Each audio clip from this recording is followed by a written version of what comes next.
That's it. How are you? I'm good. I'm good. Good. And yourself? So I'm all right. this is a 12-hour marathon then. I know my son said to me when I said it first, I said I'm going to do a 12-hour marathon on the 31st to close Mental Health Awareness Month. And my son looked at me and like, Mom, you, because he knows my talking limit is an hour and a half, right? And, and I'm going to do, I said, I'm not going to talk on my own. I'm going to have other people come on and talk with me. So this morning, the other one, as he helped me to set up, he said, Mom, you're not young. You're not as young as you used to be. I'm like, what does that mean? Mm, That's it, man. What do Listen, you what do you tell him mean? I said you need to rate your mom.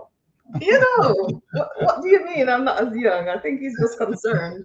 He's concerned about me. Like, Mom, you're not as young as you used to be. Why are you doing this? You don't have to. And I'm like, yes, I do. Yeah, you do, man. You do. You know, you do. Some He'll things have to understand. be. One day he'll be stuck at Yeah, work. yeah, he'll get it. He'll be like, man, I can't believe mom used to do that. Yeah, What? yes, yes. But I'm so happy to have you come on. Eddie has this amazing podcast. You should go follow him on. Where can they follow your podcast? They can follow my podcast. It's on Buzzsprout. It's on Apple Podcasts. It's on Spotify. It's on Amazon Music, and it's just called Four Questions, the podcast. Mm. If you type in Eddie Hippolyte there, and it's spelled the way you see it on the screen, it will come up with two things. It will come up with Four Questions, the book. But if you type in Four Questions, the podcast, you'll find a podcast again. But listen to the book as well. So wherever you find Definitely. those three in those four spaces, that's where you. Yes. But the podcast, yeah, we've just finished the first season. So Yeah. yeah, I'm glad that we was able to finish the first season. It's really good. So this is how I use Eddie's podcast. I use it as a personal development day. Like, okay, it's personal development day. Let me get my journal and let me sit with the podcast because I know he's going to ask questions that I'm going to want to reflect on. And I just don't want to listen and move on. I want to get the most out of it. So if you like personal development, if you like to grow in self-awareness, it's just that's where you go. Yeah, and that is intentional. Um, I think one of the things that is too easy is to just hit and move, and because Mm. because we live in such uh, uh, a repetitive communication age in which everything is either repeated or you can just move on to the next thing. You know, Yeah. it, we almost scroll our self development. Yes. My podcasts are always there's always that section that you hear at the end. Okay, let's do the work. Mm, I mm, want people to just hang around a little bit, just hang yeah. around a little bit, and let's talk. Um, yeah, Yeah. around a bit and talk. It's important. And there's so many people out here saying so many things that Mm, it's so easy. So, I'm very intentional about who I let in and what I let in because yeah, there's so much out there. So I'm like, okay, so who am I going to let grow me? Who are the people that I'm going to allow space? And what direction do I want my growth to take? Um, and well, those are the questions I'm I honored answer. that you allow me to be a part of that process. I'm honored that you allow me to be a part of that journey. Um, Yes. yeah, Yeah. because like you said, there are a lot of people out there, and sometimes the messages can just they can just be fused into one, you know, Absolutely. yeah, just one almost endless recycle of the same Mm, thing. mm, Um, mm. yeah, so yeah, Yeah. I'm glad that I'm able to um, be usable. I'm glad that you find me user friendly, and you always give me good feedback. You always give me good, honest feedback, which always helps me to write better, helps me to think better in in Yeah. in in my writing and in my thinking because you're a professional in that space. you know you know.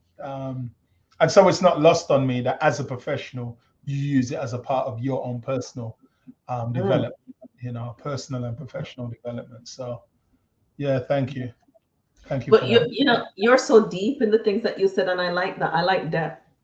Mm, So I don't like surface. I like, and so your questions take us to that place, to those places where you're really thinking, where you have to engage with the material, and that's why it's so.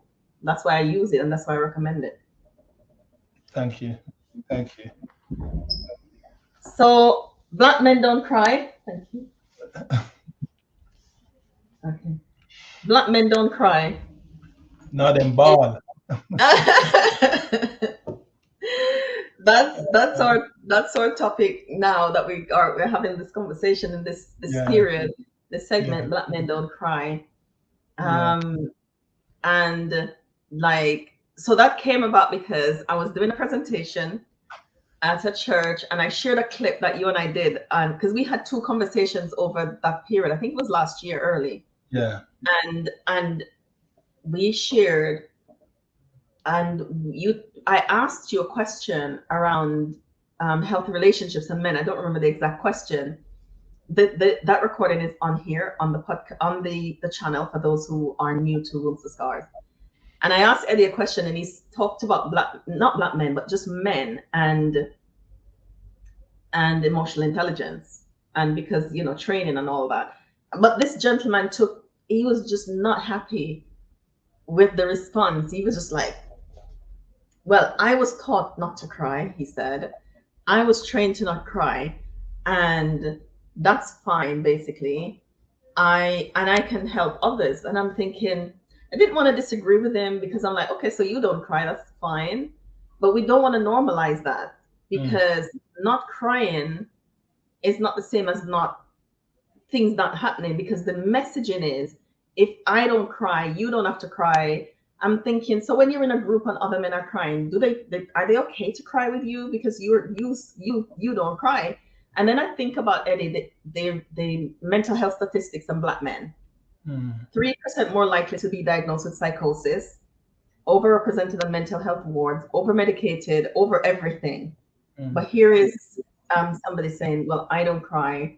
Um, it doesn't mean lack of emotional intelligence. But I'm thinking that you can't feel for yourself then. I Yeah. mean, you're trained to not feel for yourself. So I wanted to talk to a man about that. And like, where did that come from? He's not from the Caribbean. So what's for me from the Caribbean, I'd say the root of that would be post-slavery, colonization, all of that kind of stuff. The training, boys mustn't cry, stop crying, what you're crying for. You have to be tough. Men must be strong. All of that kind of message. Where do you think that some of the messaging come from on such a wide level around men and crying, and how that impacts mental health? That's a I mean, lot. it's a lot, you know.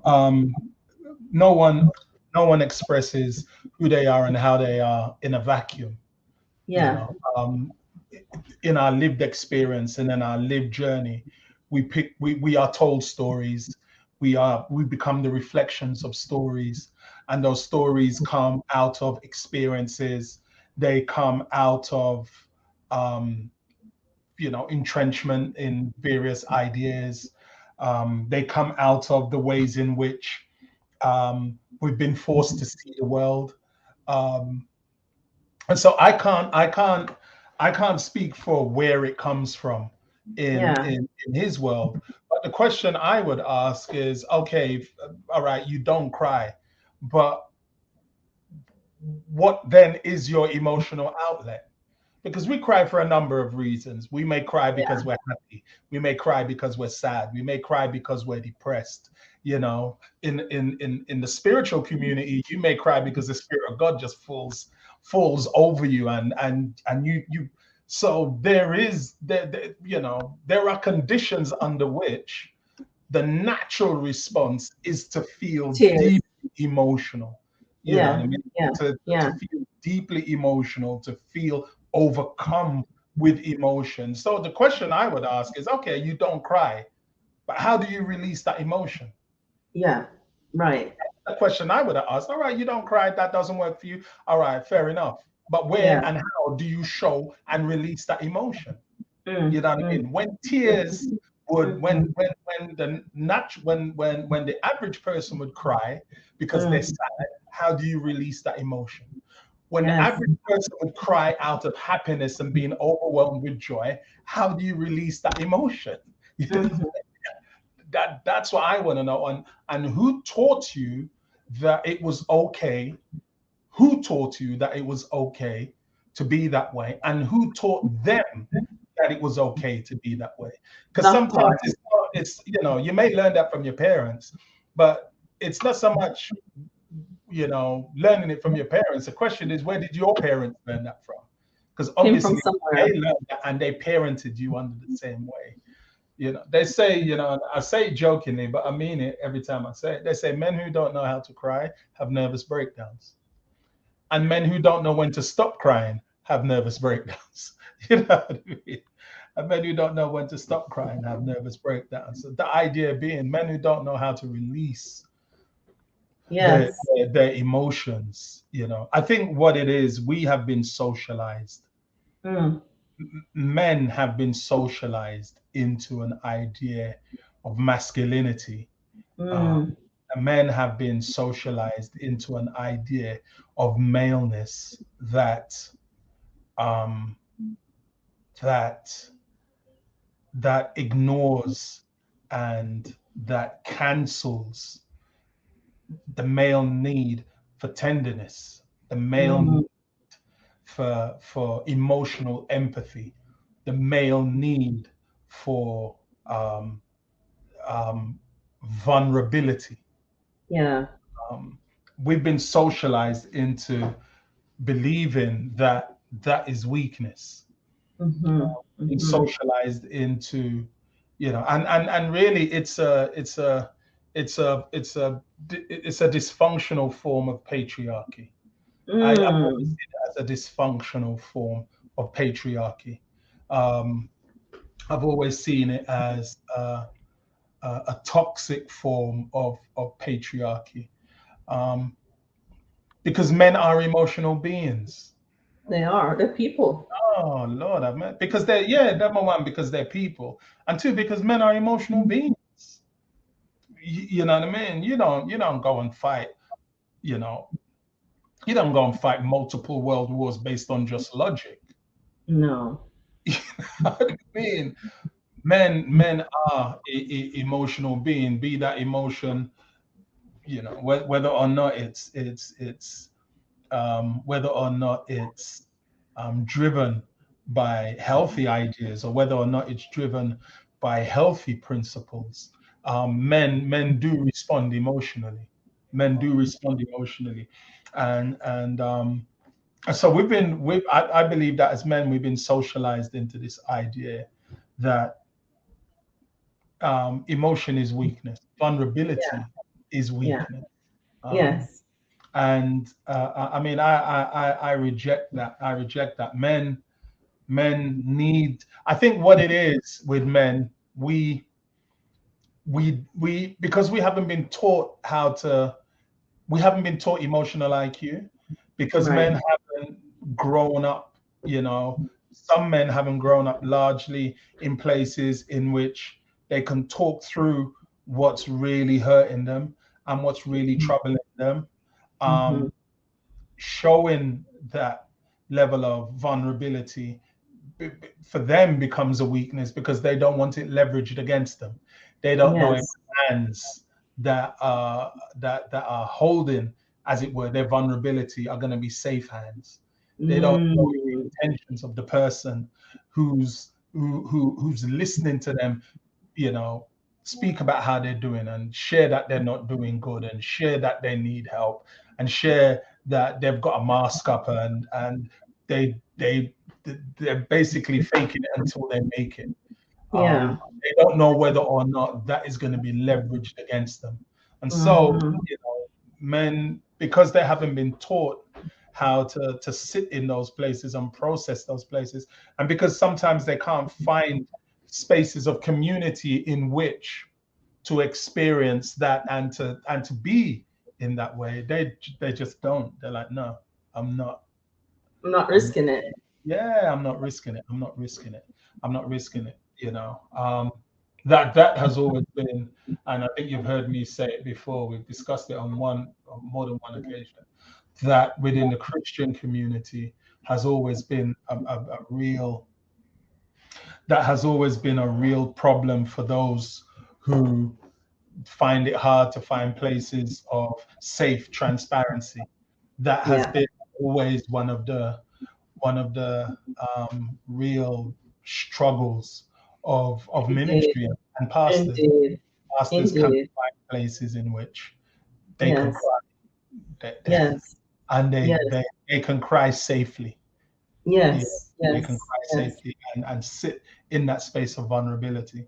Excuse me. And so, yeah, I think that it's stories that they've been taught, stories that they've believed, and Mhm. stories and ways of being that they've handed down. Mm, Handed mm, mm, mm.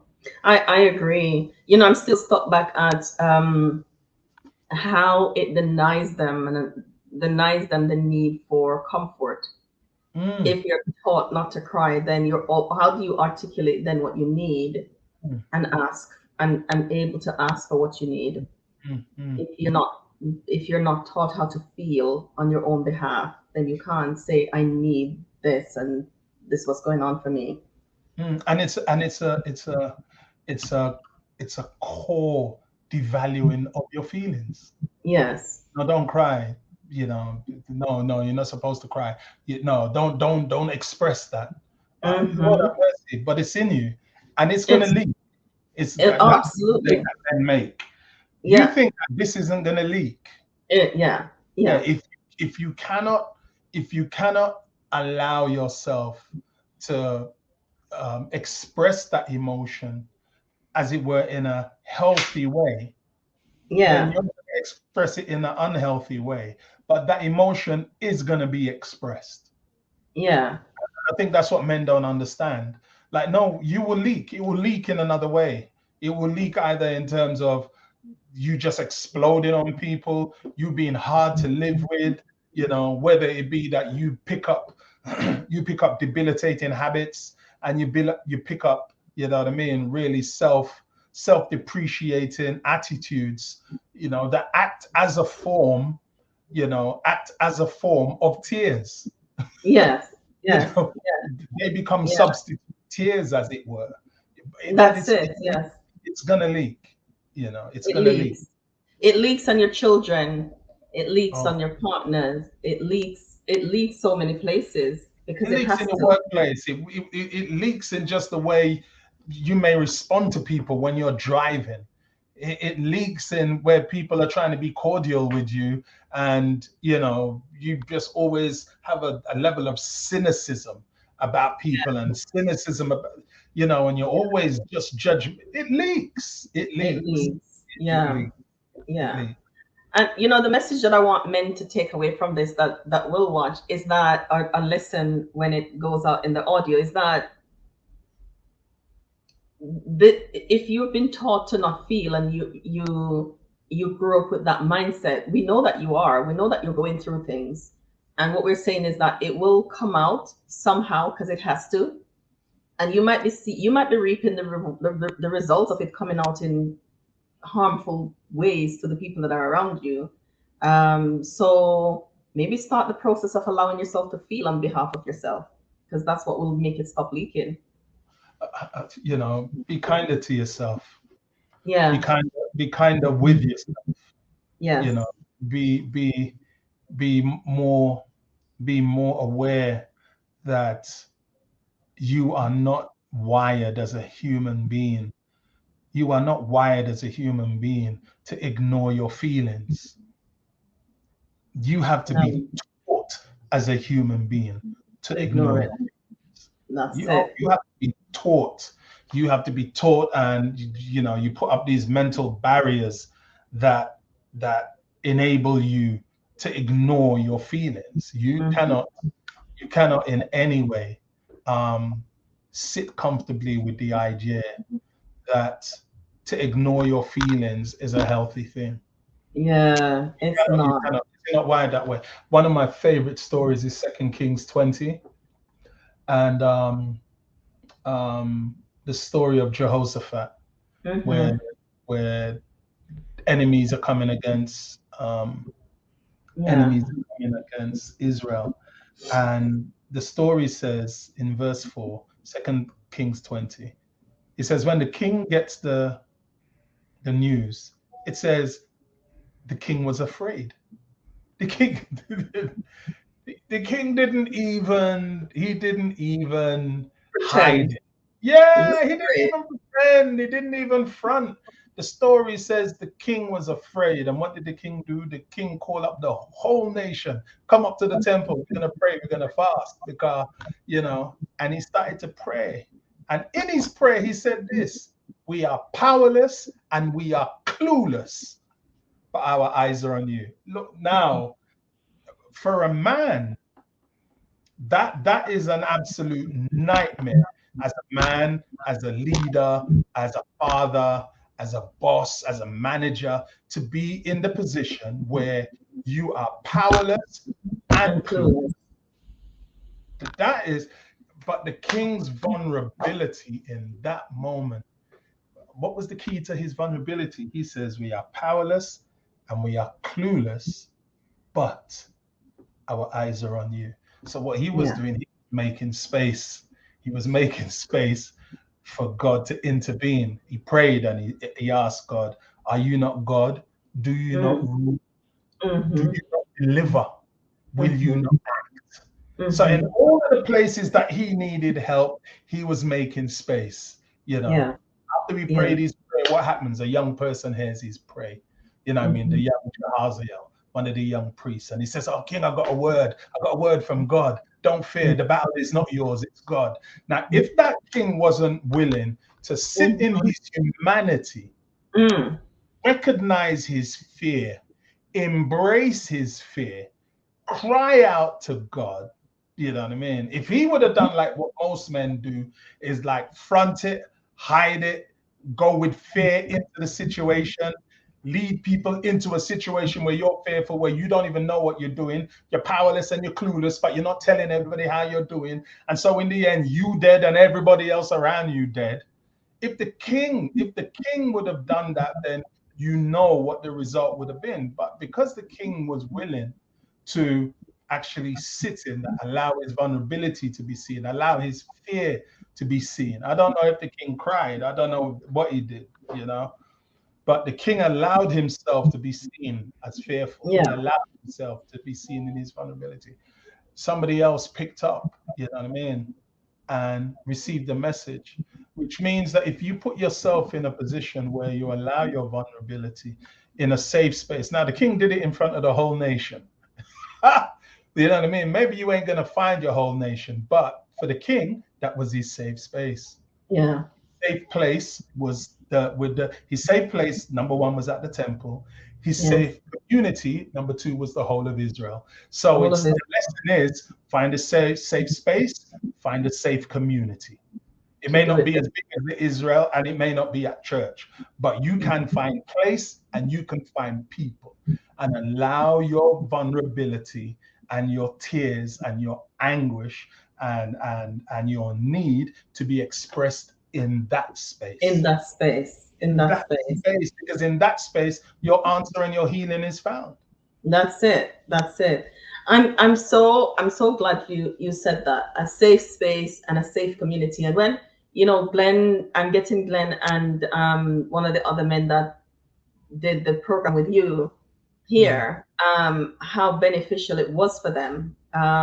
He lost his mom earlier mm, this year, and see the support that he got from one, mm, because people don't always know how to do that. So he's mm, learning. I'm just gonna say I'm not going to church today because I'm not good. I'm in mm, grief. I'm not expected to be okay 3 months after I lost the most important person in my life. It's mhm, gonna take me a while to navigate. mm, And I think sometimes I wonder anyway. Sometimes that's what people fear as well, because they mm, don't know where the safe space is. but you said the king's safe space was Israel. Sometimes we want our safe space to be a church, but it's not. It's not always Sometimes, going to be a church, you know what I mean? yeah, But for the king, his safe place was the temple. His safe people was Israel. All right. Well, if that's your safe place and your safe space, then king, go be vulnerable in that space. You know what I yeah, mean? Um, and the lesson coming out of that is that the answers aren't always going to be found in you. But if you allow yourself to be vulnerable, the answers can come to you. oh, see, that's why I listen to the podcast because because that's true. Because Yeah, he allowed himself to be vulnerable, and the answers came from a young man. Are you the answers was are you there. open enough? And Yeah, he opened up, the young person heard, yeah, heard the king. I'm asked the same questions, and God spoke to him and said, speak to the king. You know what I yeah, mean? And the king was yeah. reminded, the battle is not yours, it's the Lord's. Now this is Mm-hmm, what God wants us to do. And the king was mm-hmm. humble enough to take the answer. It wasn't, my, you listen, quiet man, you don't see big people around here pray. You know. The people of prayer. Yeah, You know, the king wasn't like that. No, yeah, no. If you're going to be in that space where, if you're going to be in that space where if you're going to be in that space with the people who you know are safe, trust the answers that come from them yes, because yes. their heart for you is a pure heart. See, there you go again. Like, so how do they find their safe space? Because you said your safe space doesn't have to be a church. It might be with people who Mhm, are able to provide mhm, that. But find it, and in that space, allow yourself to feel and mhm. listen for the answers that come in that space. Uh, And there might be great trepidation as men listen, mm, because like, and women, because sometimes we don't always know how to be in our safe space. My next guest is here. Marcia, we're gonna put you on soon, right? mhm, We don't always know how to be in mhm. our, or how do we find safe spaces? What do we do? How do we do it? Well, a safe space, listen, a safe space can be anywhere. A friend of mine, she's been our friend for 30 years, 30 plus years. She was the chief bridesmaids at my wife's wedding. About 6 weeks ago, she lost their mother. Um, 6 weeks ago, she lost her mother, went home to St. Lucia to bury her mother, got back. 3 days later, she lost her husband. ooh, Yeah, yeah, well, yeah. I mean, in terms of grief, she hadn't even had time to begin mourning her mother, no, let alone, compounded. and she was just running around like a headless chicken. Her and my wife Yvonne, just in constant contact. You know what I mean? We talk as well across WhatsApp, but and Yvonne was talking to me about how she's doing, and I just sensed no, and I woke up that morning, sensed in my spirit, listened to the spirit, sent her a message. You need to drop everything. You do not have the bandwidth. You do not have the agency. You do not have the emotional strength. You need to drop everything and come out here to us. Wow. And I said, don't overthink it. You know what I mean? I said that to her on a Thursday. By the next week, Thursday, she had pulled up at Sydney Airport and she spent Wow. spent 2.5 weeks with us. You know what I mean? And we Cared poured into for. her, loved on her, poured into her. And she went home last week. She went home last week. For her, that was her safe space and that was her Mm-hmm. safe people, and it was Mm-hmm. safe enough for her to just drop everything. You know, she said, Ed, when I got the message and I listened, she said, I broke down in tears because I realized, yeah, that's exactly how I'm feeling. She played it to Yes. her daughter, and her daughter said, Mum, what are you waiting for? Book the tickets and Mm. go. It's Go, all right. Go, you know. go. And she came. Your safe space doesn't have to be across the other side of the world. Your safe No. space can be a front room. Your safe space can be a cafe. Your safe space could be in the park. You know what I mean? It's a combination of the place and the people that make it safe, because it's what This you space, share in that safe space. it's You what know you what I mean? share in it. It's what What you you do with share it. in that safe space, that, Yeah. you know what I mean? and Yeah. and like I said, if you trust people enough to bring them in, whether it be one, two, or more, to come into your space, and you know the heart that the people have for you and the love that they have, and you share in that space, then you must trust the answers that may come. Because sometimes when you're in your head, you can't hear yourself. No. And you have to get your head out of your head sometimes. And the only Mm-hmm. way to actually do that is to sit and allow people to listen to you objectively. Mm-hmm. You know what I Mm-hmm. mean? They feel Mm-hmm. for you emotionally, but they're Mm-hmm. listening to you objectively, Yeah. and they're reflecting back to you. But they're reflecting back to you with love. That they're reflecting back to you with concern. They are Yeah. reflecting back to you in all of the empathetic ways in which you need. Listen Yeah. to the answers. Listen for the answers, because the answers are going to come. They're Or gonna. remember, the answers actually maybe stuff that's already in your head, but you just Mm-hmm. been avoiding it. But the moment you say it, somebody says it, and you're like, oh, yeah, Yeah. no. Yeah. Yeah. I knew somebody was going to say this. I've been avoiding it, Yeah. but Yeah. you can trust it. So yeah, I think, and men need that.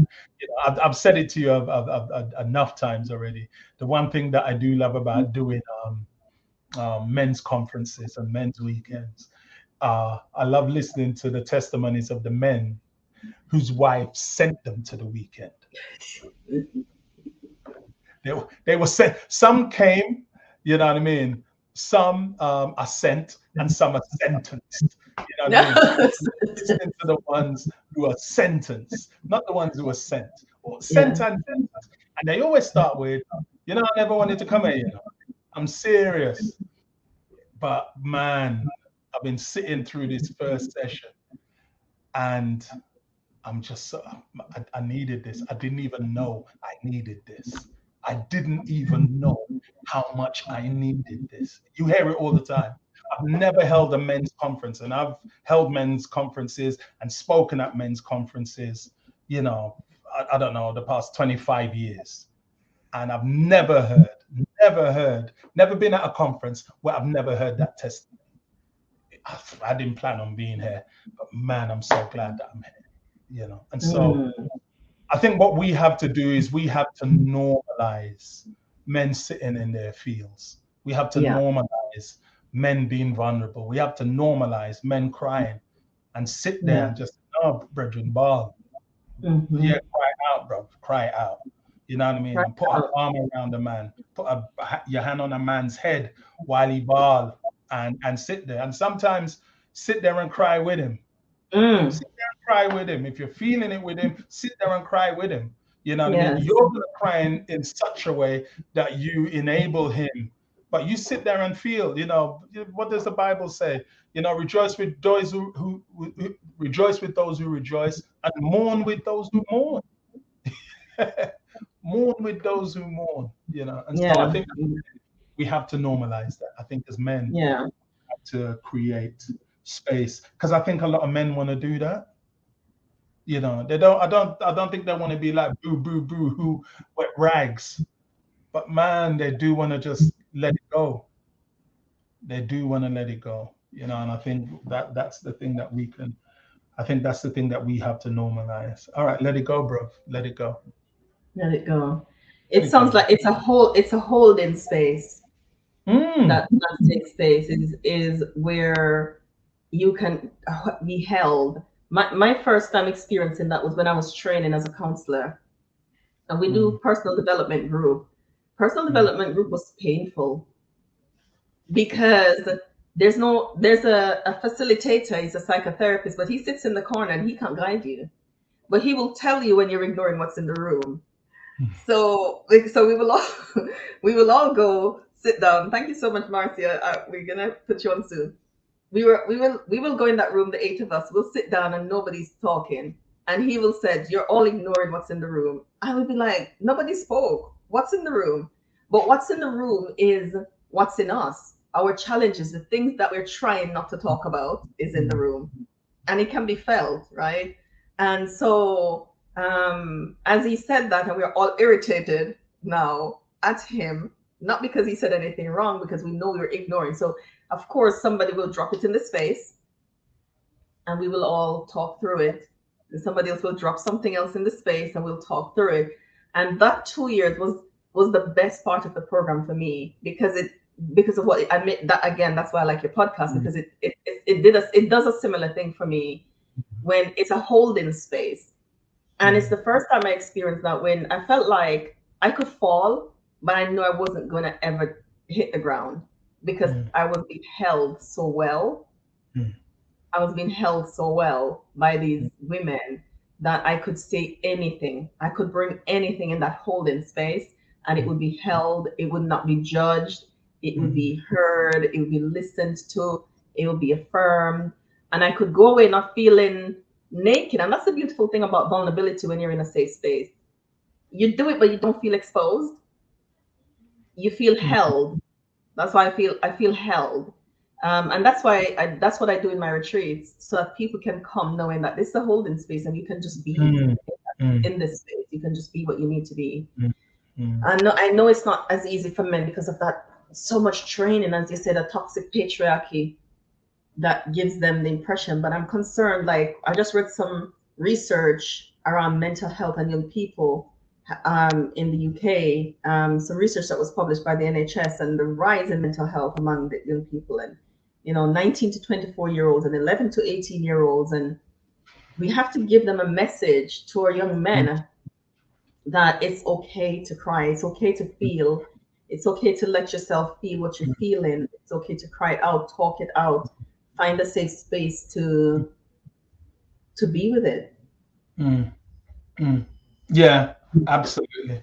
Absolutely. And if I could say anything to that generation, I would say you need to find your community of safety and find your community of vulnerability, because there's going to be strength, there's going to be power in that place of safety, and there's going to be Absolutely. strength in that place of vulnerability. Yeah. You know, there's Yeah. going to be power and there's going to be strength. There But you is. need to find your place of safety and find that place of vulnerability. Don't Yeah. sit in a space, and don't normalize abnormal behavior. You know what I mean? No. Change the word abnormal. Don't normalize don't normalize the trivializing of how you're feeling. Don't normalize, Mm. the trivializing of your tears. Don't Mm-hmm. normalize the trivializing of talking it through, you know what I mean? Instead of fighting it out, cussing it out, Ah, yeah. you know what I mean? Yeah. Stabbing it Yeah. out, shooting it out. Don't normalize that. Yes. Because Yes. all that is an expression of the same grief, the same rage, the same hurt, just negatively and Mm-hmm. dysfunctionally expressed. When if you would Mm. have found a little space in which you could have talk it out, you could have cry it out, you could have talk it through, you could have work out your responses, you could have work out why you want to respond in a certain way and why you were taught to respond in that way, but why Yeah. that has never worked for you, you know, you wouldn't see any of these. Now, obviously, I know that there's Oh, a whole yeah. set of reasons, Yeah. that have to do with the environment, that have to do, with socialization, Yes. and have to do with forces beyond them. But Yes. in that space of you living and your lived experience in that space, and you navigating that space in ways that are healthy and in ways that are not problematic, and non-confrontational. Um, find the spaces in which you can do that. Those and find healthy spaces in which you can do that. And if you can't find them, create it. Created. I Sean, was look just around gonna you at who are healthy people. Look say, yeah. around you at who do speak well. Look Yeah. around you at who Yeah. do handle their and pull them into your corner. Create a circle and pull them into your corner. Ask, will you come into Mm. my corner and teach me how to do what you do? Can I walk alongside you?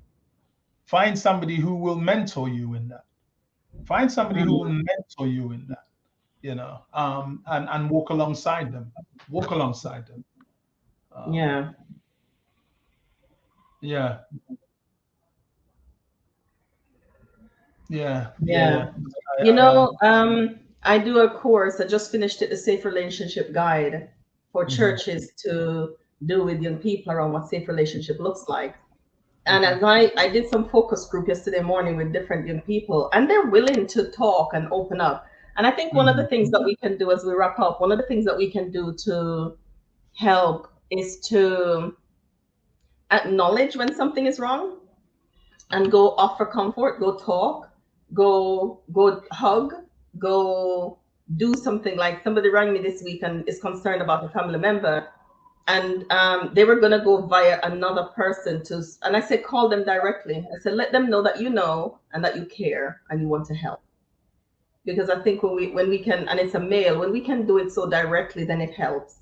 Like say, I see you. How are you? You've just experienced this trauma. How are you feeling? And check in Mhm. regularly so this Mhm. person know that they know that there's care. Somebody cares about them. I know I'm checking in. I know that you've just experienced this loss. I know that you're struggling with this thing. How are you doing? How are you feeling? So Mhm. we're not ignoring, and we Mhm. can, so we are bringing the thing in the space so they know that okay, so that's one safe person Mhm. at least that I Yeah. have, because they're Mhm. acknowledging that this is hard for me. Who else around can do that? Because if we don't, then everything around us and within our faith community just becomes performative. And I Yes. think that really, more than anything else, I think that is what is driving young people. And it's interesting. There's a thought that young people are leaving um, the faith community. No, they're just leaving your faith community. They're just That's finding, it. they're Give it not context. walking out on God. They're just walking out on hair. They're like, That's no, no, it. I'm not doing it with you lot anymore. The context. I just don't want to. I'm not doing the Yeah, fakeness. I don't have to do it with. Yeah, I don't have to do this. I don't. Yeah. I don't Give have it to do context. this. So Yeah. yeah, I think it behooves us. It behooves us to to create those spaces of um, transparent community and create those spaces where we do check in, where we don't go through third parties. Just go direct. Just Direct. go direct. You know what I mean? Yeah, just Yeah. go direct. And I think that it'll make it will create spaces of transparent trust. Absolutely. Yeah, it'll Yeah. create spaces of transparent trust. Yes. Yeah. Thank you so much.